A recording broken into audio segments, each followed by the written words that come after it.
안녕하십니까. 현대투자연구소 송조입니다. 시장이 안정세를 보이면서 일단 공포감은 넘어섰다고 봐야 될 것 같고요. 일단 다음 주 한 초중반까지는 혼조 국면이 예상이 되지만 바닥에 따른 어떤 공감대가 형성이 됐다는 것은 굉장히 중요한 부분이 아닌가 생각됩니다. 외환 시장이 또 중요하죠. 자, 원달러 환율이 지난번에 그 달러당 1,200원을 찍고 이제는 기조적으로 일단 1차적으로 테이퍼링이 11월 달 테이퍼링 실시 전까지는 기조적으로 워낙 강세가 예상이 되고요. 자, 외국인 매도세 같은 경우도 의미가 있습니다. 지난번 제가 이제 강조한 바와 같이 10월 10일 날 외국인 매도의 절정을 통과하면서 상당 부분 소멸돼가는 그런 과정으로 해석이 되고 있습니다. 자, 그리고 무엇보다도 지난번에도 이제 3일 전인가도 이제 방송에서 말씀드렸죠. 뭐 시장의 절대적 중심 삼성전자가 일단 6만 8천 원, 9천 원에서 바닥을 찍고 이제 상승 전환되는 분위기이기 때문에 뭐 당분 시장은 일단 상당 부분 자신감을 회복할 가능성이 높지 않을까 생각됩니다. 자, 오늘은 대북 테마에 대해서 준비해 봤습니다. 서훈 안보실장이 지금 방미 중이죠. 방미 후에 이제 곧 돌아오실 텐데요. 다음 주 한 중반, 후반 정도가 되면은 종전선언 관련해서 일단 낭보가 들려오지 않을까 기대를 해봅니다. 자, 제가 이제 여러 차례 주로 이제 일주일에 한 번 정도로 대북 테마에 대해서 제가 꼭 방송을 해드린 것 같은데요. 여러분들 한번 가만히 생각해 보세요. 한국 증시 역사상 가장 강력한 테마 하나를 꼽으라면 바로 이제 남북 경협, 뭐 통일까지는 아니더라도 남북 경협이 아닌가 생깁니다. 비교 불가능한 테마죠. 일단 재무적 리스크라든가 많이 오른 것들, 많이 오른 것들을 우리가 쫓아가면서 사는 것은 굉장히 부담이 되지만 지금 이제 차트 완성도 굉장히 좋습니다. 우량주이면서 차트 완성도가 높은 재무적 리스크가 전혀 없는 그런 종목군들은 우리가 포트폴리오에 반드시 한두 종목 정도는 우리가 편입을 해야 되지 않을까 생각됩니다. 2018년도 평착 올림픽 강력한 모멘텀이 됐습니다. 2018년도 1월서부터 저희가 이제 대북 테마주들을 크게 추천하면서 굉장히 이제 회원들로부터 많이 이제 격려를 받아왔는데요. 자, 아울러서 이번에 2022년도에 이제 베이징 동계올림픽 개최가 됩니다. 그래서 평창에서 베이징 올림픽이 강력한 어떤 모멘텀이 될 가능성이 높지 않을까 생각됩니다. 지금 어떤 형태로인지 남북 단일팀 가능성이 높아 보이기 때문에 지금 이제 10월도 중순이 넘어가고 있지 않습니까? 이제는 대북 테마주들이 상당 부분 이슈화될 가능성이 높지 않을까 생각을 해보면서 남북 경협 최대 수혜주 몇 종목들 주요 종목 중심으로 해서 살펴보도록 하겠습니다. 일단 우리가 남해화학은 이제 코스트로 계속해서 지금 추천을 해드리고 있습니다. 저희 회사 또 주력 중에 하나고 또 한 종목이 있는데 그게 이제 상승 반전되면 굉장히 가파르게 올라갈 가능성이 높아요. 기본적으로 이제 대북 테마주들은 100% 혹은 그 이상을 보는 게 이제 타당합니다. 제가 이제 너무 투기적으로 얘기하는 게 아니라 하여튼 테마의 속성이 그렇죠. 또 에너지도 그렇고요. 그래서 또 바닥권이 있기 때문에 일단 나름대로 이제 안정성을 확보한 상태에서 기대 수익을 상당히 높일 수 있지 않을까 생각돼요. 제가 방송에서도 공개를 하고 싶은데 사실 유통 물량이 많지가 않습니다. 그래서 시세가 이제 왜곡될 가능성이 높아요. 그래서 그 부분은 이제 가입하신 분에 해당해서 제가 가입이 확인이 되면은 이제 제가 개별로 물론 이제 문자로 요약해서 이제 상승 논리, 회사 개요라든가 상승 논리에 대해서 이제 말씀을 드리는데요. 아울러서 제가 또 이제 전화 인사 말씀드리면서 상세하게 또 설명을 해드리도록 하겠습니다. 자, 지금 보시는 화면은 지금 이제 독일 같은 경우가 1990년 10월 달에 통일을 하죠. 베를린 장벽이 무너지면서 통일이 됐고 그로부터 이제 30년이 지났어요. 그런데 한반도 분단 상황은 아직까지 지금 이어지고 있고요. 또 분단 자체가 고착화가 되는 게 아닌가. 또 국민 중에 상당 부분들은 이제 우리가 통일이라든가 뭐 이런 경협 같은 걸 반기지 않는 분들도 있거든요. 자, 이제 이번 시간은 앞에 이제 간략하게 제가 사실 오프라인 강의에서 예전에 많이 말씀드렸던 그런 내용이거든요. 왜 지금 이제 분단 사태가 이렇게 고착화가 되고 있는지에 대해서 제가 뭐 간략하게나마 또 상세하게 말씀을 드리도록 하겠습니다. 일단 출발점은 이제 몰타 회담입니다. 1989년도 12월 달에 지중해 몰타에서 미국과 러시아, 소련과 회담을 했죠. 정상회담입니다. 당시 이제 부시 대통령 아버지 부시가 되어 있고 또 이제 소련에서는 이제 고르바초프 아시죠? 여러분들 페레스로이카 혹은 이제 글라스노스트 고르바초프가 이제 서기장이 되면서 과거 레닌이라든가 이제 스탈린 체제가 청산이 되죠. 개방의 이제 물꼬를 열기 시작하죠. 그러면서 이제 미소 정상회담에서 일단 냉전 체제가 거의 종식이 됩니다. 아울러서 이제 동유럽의 봄이 오죠. 동유럽 이제 공산화 국가들이 다 이제 독립을 하게 됩니다. 자, 그리고 중요한 게 그 아래 그 한소 수교입니다. 한소 수교. 1990년 9월 30일 날 한국과 소련 간의 수교가 개최가 돼요. 당시 이제 노태우 대통령이었는데 당시 차관을 4조 원을 빌려줬는데 아직도 이제 못 받은 걸로 알고 있어요. 나중에 뭐 가스 형태로 받으면 되겠죠. 여하튼간에 이제 그 노태우 대통령이 외교는 나름대로 좀 잘했던 것 같은데 이게 문제가 된 게 그 한국과 소련이면 어떻습니까? 소련이면 사회주의 맹주죠. 아버지 국가죠. 한국과 소련이 수교를 맺다 보니까 북한이 난리가 난 거예요. 그래서 바로 이제 바로 이제 특사를 워싱턴으로 보내서 아버지 부시를 만납니다. 근데 그때 그 유명한 일화가 있죠. 우리도 미국하고 수교를 하고 싶다 그랬더니 당시 이제 그 아버지 부시가 하는 말이 당신네들하고 수교할 의향이 없다. 당신네들 곧 무너질 나라다. 그러면서 불발이 된 거예요. 그때서부터 북한이 생존을 위해서 핵을 개발을 결정을 했다 이렇게 보는 거죠. 자, 그리고 1990년 10월 3일 날 독일이 베를린 장벽이 무너지면서 이게 통일이 되죠. 제가 이 내용도 나름대로 공부를 많이 했는데 또 우연에 의해서 우연과 필연이 교차가 되면서 통일된 부분이 있습니다. 그런 부분이 있고 그다음에 1991년 한국과 중국이 수교를 하게 됩니다. 이것도 역시 북한은 굉장히 위기 상황이 됐을 겁니다. 그래서 생존을 위해서 이제 그 핵을 개발하기 시작하지 않았나 생각합니다.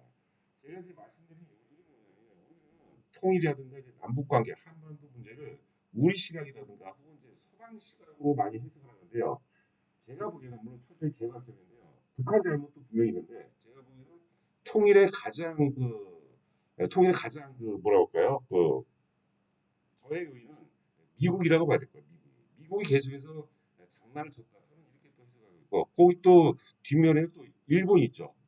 일본은 이유가 어떻든 간에 통일을 반대죠. 일본은 지금 특히 이제 극우 세력 같은 경우는 한반도 분단을 이용해서 안보를 능력으로 해서 자꾸 이제 정권을 유지하려는 그런 속성이 너무나도 뻔하다고 보는 거죠.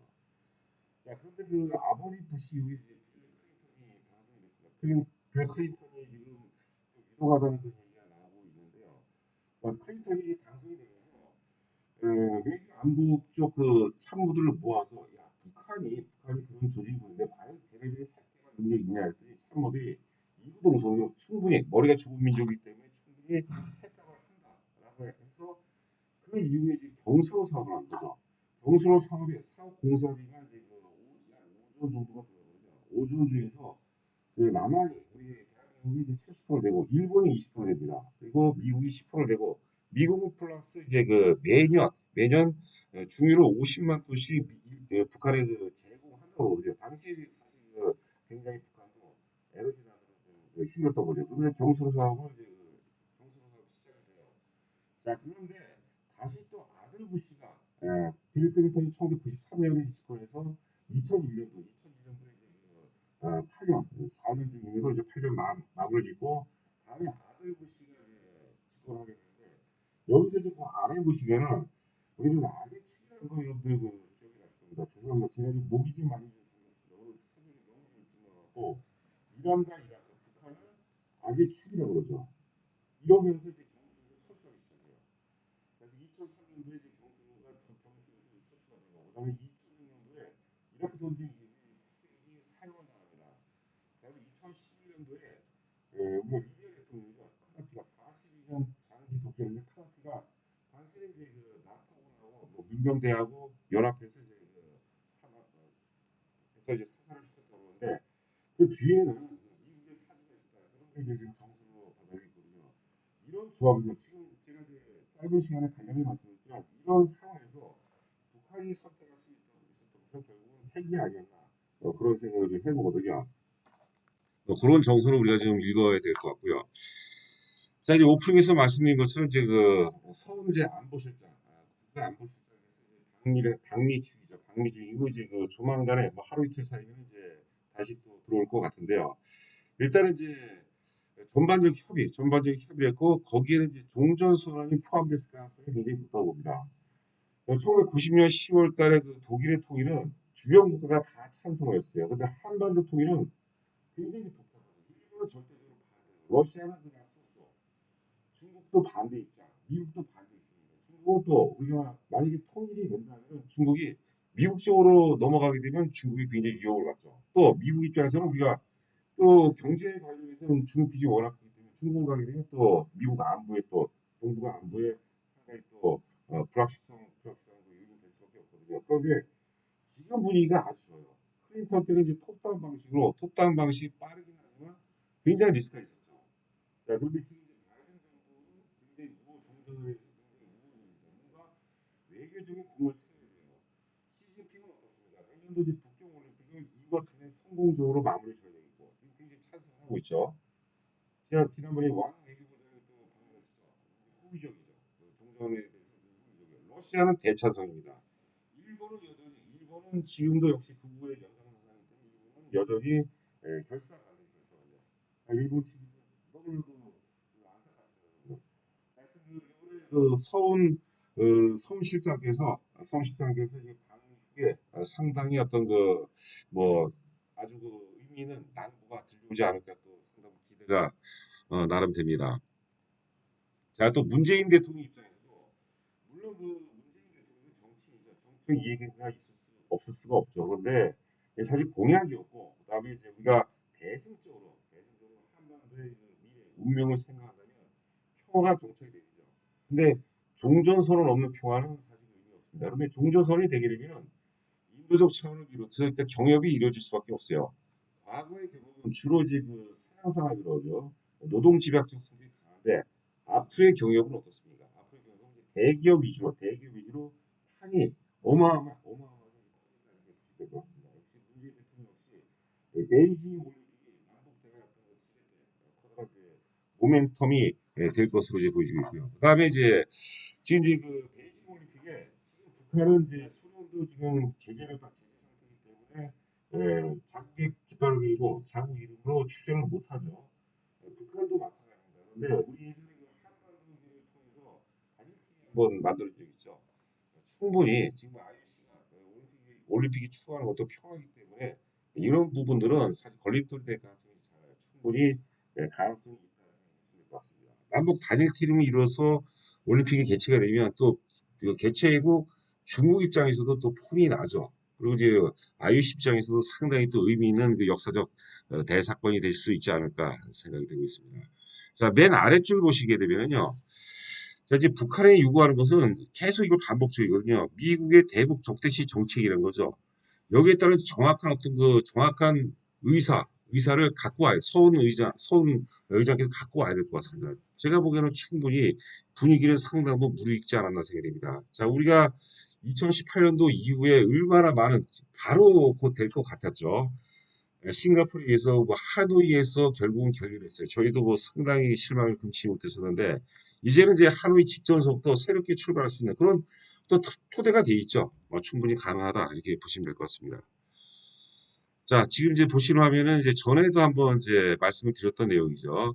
북한이 1년 10개월 만에 국경 봉쇄 사실상 해제가 됐고 인도적 지원 물품을 받기 시작했다는 그런 내용인데 이것도 굉장히 중요한 요소입니다. 지금 여러분들 대북 테마 전반을 보잖아요. 이미 지금 개성공단 관련주 많이 올라갔어요. 개성공단 관련주, 아란티 같은 이런 리조트, 호텔 이런 관련주들 이런 것들 많이 올랐거든요. 모양새가 다 좋습니다. 이것은 심상치 않은 그런 어떤 분위기가 아닌가 싶습니다. 차트의 완성도가 높다는 것은요. 차트 안에 상당 부분이 다 이것저것 다 많이 이제 반영이 됐다는 얘기거든요. 차트라는 것은 힘의 흐름을 의미하는 거죠. 힘의 크기, 전환점을 얘기하는 거거든요. 타이밍상으로도 이제부터 하나하나 종목을 보도록 하겠는데 상당히 의미 있는 그런 모습이 아닌가 생각됩니다. 지금 보시는 종목이 이제 현대 엘리베이터입니다. 현대 엘리베이터는 사실 대북 관련 핵심주 중에 핵심이라고 해야 되겠죠. 아산의 대주주죠. 지금 이제 현대 아산은 대북 관련 7개 사업권을 보유하고 있습니다. 전력 사업도 통신 사업, 철도 사업, 그다음에 금강산 수자원 사업, 임진강 개발 사업, 명승지 관광 사업, 통촌 비행전 사업 7개 사업권을 갖고 있거든요. 거의 독점이고요. 저도 지인께 이제 물어보니까 이 자본주의 국가하고 사회주의 국가하고는 정서가 틀리다고 그러죠. 자본주의 국가는 사실 자본에 의해서 이게 여반장하는 경우가 많거든요. 근데 사회주의 국가는 그나마 좀 의리가 있다 그런 얘기를 좀 하는 것 같습니다. 의리를 굉장히 중시하죠.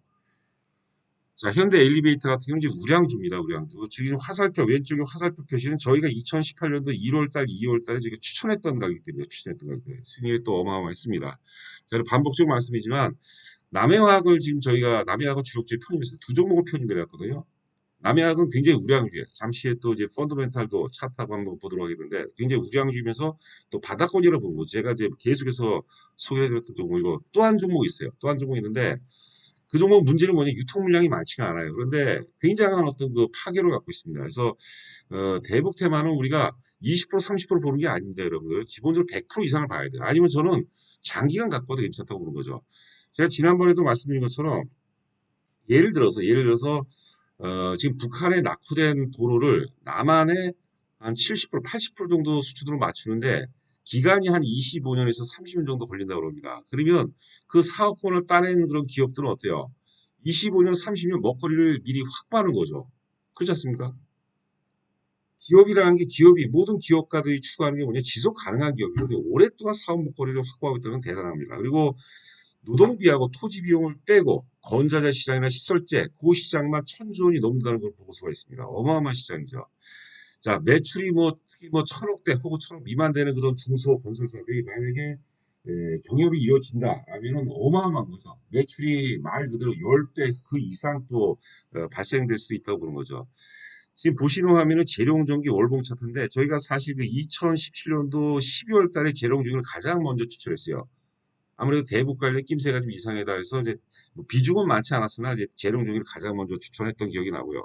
재룡전기 같은 경우는 이제 그 변압기가 100%입니다. 변압기를 만들어야 되는데 경협이 이루어지게 되면 여러분들 북한의 전기 수요가 얼마나 많아지겠습니까? 거의 아울러서 변압기 수요도 많아질 수밖에 없죠. 자, 난광통으로는 이제 레퍼런스를 갖고 있죠. 과거 이제 그 자회사가 난광 NK라는 자회사가 있는데 난광 NK를 통해서 개성공단에 공장을 짓는 사업이 한번 공장을 짓는 사업을 또 한번 그 경험을 해본 그런 사실이 있죠. 그런 것들이 이제 뭐 주가에도 조금만 어떤 그 모멘텀이 형성된다면 충분히 상승 반전될 수 있는 계기라고 봐야 되겠고 난강통운 같은 경우는 저희가 8,000원대 추천했는데요. 2018년도 1월달에 8,000원대 추천했는데 불과 이제 보시는 화면은 주봉 차트가 되겠습니다. 불과 2개월 만에 38,000원대까지 올라가고 있어요. 38,000원대까지 난강토건 저희가 조비도 주력주 편인데 조비도 사실 거래가 많이 되는 건 아닙니다. 인도 주식 차원이 되겠죠. 조비, 남해화학 있고 아시아 종료. 저희가 사실 그 농호바이오도 추천했는데 농호바이오는 좀 별로 못 갔어요. 농호바이오는 좀 실패한 종목 중에 하나죠. 조비도 그 화살표 표시 지역에서 지금 방송을 저희 회원들도 듣고 계십니다. 이게 뭐 제가 이렇게 그런 거지 거짓말 치고 이런 사람은 아닙니다. 여러분. 뭐 제가 또 실수한 종목도 많이 있어요. 근데 그 2018년도 초에 2018년도 1월 달에 대북 테마 같은 경우 현대투자연구소가 진짜 기가 막히게 잘 맞췄죠. 도화 엔지니어링은 사실 종합 엔지니어링 업체입니다. 그러니까 SOC 전 분야에 다 해당되는 건 결국 SOC로 갑니다. 초기에 이제 인도적 차원을 넘어서 나중에 SOC로 갈 수밖에 없는 거죠. 북한의 여러분들 특히 이제 뭡니까 그 아파트를 짓는 그 중소 우리가 뭐 현대라든가 대우라든가 이런 큰 회사 말고요. 그거는 전체 매출에서 차지하는 비중이 좀 작죠. 그런데 예를 들어서 이제 아까 남강투어는 이제 하우스토리라는 그런 자체 브랜드를 갖고 있죠. 뭐 계룡건설도 있고 뭐 등등 있지 않습니까? 이런 회사들은 북한의 주택난이 굉장히 심하거든요. 만약에 경협이 이루어진다면 어마어마한 어떤 그 사업적 계기가 될 수 있다고 봐야겠죠. 도하 인재링은 SOC 관련 전 분야에 다 걸쳐 있습니다. 철도, 도로, 항만, 뭐 상하수도 다 걸쳐 있죠. 그래서 SOC 관련해서 최고의 포트폴리오를 갖고 있는 경우 하나를 꼽으라면 저는 단연 그 도하 인재링을 부르는데 차트 완성도가 좀 떨어져요. 저희가 화살표 표시죠. 도하 인재링은 나중에 후발로 추천했는데 이거는 초기에는 수가가 많이 올라서 재미를 봤다가 나중에 저희가 사실 하노이 결렬이 될 줄을 몰랐어요. 그래서 도하 인재링은 좀 실패한 종목이다. 이렇게 또 고백 아닌 고백을 합니다. 자, 보시는 화면은 다 주봉 차트입니다. JST나 신원, 인디에프, JST나 신원, 인디에프는 뭐 여러분들 아시다시피 개성공단 관련이죠. 지난번에도 말씀드렸지만 개성공단 입주업체가 124개 업체를 제가 기억하고 있는데 당시 한 1,000억 정도가 투자가 돼서 번 돈이 2조, 3조를 벌었다는 거예요. 당시 여러분들 북한의 개성공단 노동자 월급이 5만 원에서 출발했어요. 5만 원에서. 그때 시점에서 베트남의 삼성전자 노동, 삼성전자니까 대기업이고 아무래도 좀 급여가 괜찮겠죠. 여하튼 간에 베트남 공장 생산 직원 노동자 급여가 한 25만 원 정도 수준이었습니다. 25만 원. 그러니까 여러분들 그 개성공단 이주업체 때 얼마나 많은 그 돈을 벌었겠어요. 그러니까 이제 뭐라 볼까 개성공단을 좀 부정하라고 특히 극우이신 분들이 퍼주기도 어쩌더라도 이건 퍼주기가 아니에요, 여러분들. 철저하게 남한 그리고 이제 북한 개성공단 일대 북한 그 한 6만 명의 군사 병력을 위쪽으로 그 제가 키로수는 정확히 모르겠는데 한 10km도 위로다 올렸대요. 북한으로서 엄청난 리스크를 감안한 거죠. 자, 그리고 뭐 옛날에 예전에 그 김일성 주석의 그 유훈도 역시 그 통일이었으면 통일. 우리가 그 좀 대승적으로 접근해 볼 필요가 있지 않나. 자, 그리고 아난티는 이제 리조트 회사죠. 아난티가 또그 대북 테마 중에서 굉장히 또 탄력이 있는 건데, 이거는 제이스티라도 그렇고, 신원도 그렇고, 그다음에 인디에프도 그렇고, 아난티도 그렇고, 이런 것들은 조금 뭐라 할까요? 좀 트레이딩 관점으로 적극적인 매수보다는 이게 뭐 눌러 앉는다 생각보다는 좀 치고 빠진다 그런 관점으로 접근하는 것이 맞지 않을까 생각됩니다. 자, 남해화학이 지금 현재 시간이 남해화학이 지금 한 보합권 정도 왔다 갔다 하는데요. 한 뭐 한 500원 정도, 500원 미만이면은 뭐 괜찮은 가격대가 아니겠습니까? 지금 보시면 하면 이제 주봉 차트거든요, 주봉 차트. 남해학이 이제 우량주죠, 우량주면서 또 차트 보니까 차트 완성도가 높아요. 높고 지금 여전히 뭐 바닥권이라고 봐야 될 것 같아요. 그러니까 남해학 정도는 뭐 기본적으로 우리가 이제 포트폴리오에 담을 필요가 있지 않나 생각됩니다. 영업이익이 좋습니다. 작년에 의외로 영업이익이 좋았어요. 2018년도 170억에서 2019년도 153억. 작년에 영업이익이 이제 264억이고 지금 올해 지금 상반기만 아직 그 3분기 실적이 발표가 안 됐는데 상반기만 봐서는 31억 85억이니까 116억이죠. 그러니까 영업도 굉장히 잘했습니다. 물론 이제 그 비료회사라든가 종묘회사들 혹은 농약회사들의 하반기 실적은 좀 별로입니다. 그러니까 올해 실적은 뭐 크게 기대를 크게 기대하지 않으셔야 될 것 같고요. 자, 뭐 PBR 보니까 작년 기준으로 0.89배입니다. 이러면 청산 가치 대비해서 저평가돼 있죠. 전형적인 가치주 차원으로 우리가 한번 봐야 되지 않을까 싶습니다. 자, 하여튼 저희 현대투자 부역비 회원 관련해서 간략하게 이제 금액하고 이제 기간 말씀드리면 3개월 150만 원, 6개월 250, 1년 400만 원입니다. 자, 그리고 이제 저희가 문자만 보고도 충분히 매매할 수 있도록 저희가 단타 매매는 안 하니까요. 문자만 보고도 이제 매매할 수 있도록 문자를 정리해서 보내드리는데 하루에 문자가 기본이 3번 나갑니다. 3번 나가는데 긴급사항일 때 또 수시로 나가기도 하고요. 가입이 확인되면은 저희가 문자를 한 3개 정도 보내드릴 거예요. 그래서 종목에 대한 논리입니다. 가장 먼저 사야 될 종목의 회사 개요서부터 이제 상승 논리를 굉장히 중시하거든요. 그 중에 이제 대북템, 남해형 말고 이제 한 종목이 포함이 되는데 그 종목은 좀 워낙 바닥권이기 때문에 이제 꼭 샀으면 하는 바람입니다. 자, 하여튼 저희 법인 계좌가 있고 제 전화번호인데요. 입금자 성명을 저한테 보내주시면 제가 확인 후 인사 말씀과 함께 자세하게 종목에 대해서도 말씀드리도록 하겠고 또 아울러서 지금 현재 기준으로 최적의 포트폴리오가 뭔지에 대해서도 상세히 말씀드리도록 하겠습니다. 자, 한 주 동안 고생 많으셨고요. 저는 또 다음 주에 여러분들 찾아뵙도록 하겠습니다. 감사합니다.